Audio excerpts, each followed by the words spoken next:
একাদশ শ্রেণীতে ভর্তি 2024 সুপ্রিয় শিক্ষার্থীরা, 15 জুলাই থেকে তোমাদের ভর্তি কার্যক্রম শুরু হবে। এক নজরে দেখে নেওয়া যাক প্রয়োজনীয় কাগজপত্র। প্রথমেই চূড়ান্ত ভর্তি ফর্ম, যেটি কলেজের অফিস থেকে কিংবা কলেজের ওয়েবসাইট থেকে সংগ্রহ করবে এবং পূরণ করে কলেজের অফিসে জমা দেবে। তারপর এসএসসি পাসের মূল মার্কশিট এবং 3 কপি ফটোকপি। এটা তোমরা তোমাদের উচ্চ বিদ্যালয়ে যেখানে তোমরা এসএসসি পাস করেছো সেখানে গেলেই পাবে।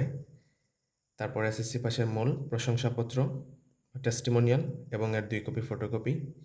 এসএসসি পরীক্ষার মূল প্রবেশপত্র বা অ্যাডমিট কার্ড এবং এর 2 কপি ফটোকপি। এসএসসি পরীক্ষার মূল রেজিস্ট্রেশন কার্ড এবং 2 কপি ফটোকপি। শিক্ষার্থীর পাসপোর্ট সাইজের 5 কপি ছবি এবং স্ট্যাম্প সাইজের 3 কপি ছবি। স্ট্যাম্প সাইজের ছবিগুলো তোমাদের আইডি কার্ডের জন্য প্রয়োজনীয় হবে। জন্ম নিবন্ধন কার্ডের ফটোকপি, পিতা বা মাতা বা অভিভাবকের আইডি কার্ডের 2 কপি ফটোকপি, একাদশের ভর্তি সিকিউরিটি কোড, সচল মোবাইল নাম্বার যেটি তোমরা অনলাইনে কলেজ ভর্তি আবেদনের সময় দিয়েছিলে, ভর্তির নিশ্চয়ন শিট।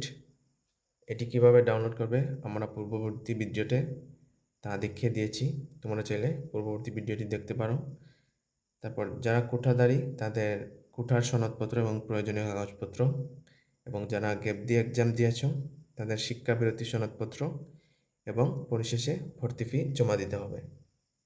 সবার জন্য শুভকামনা রইল। ধন্যবাদ।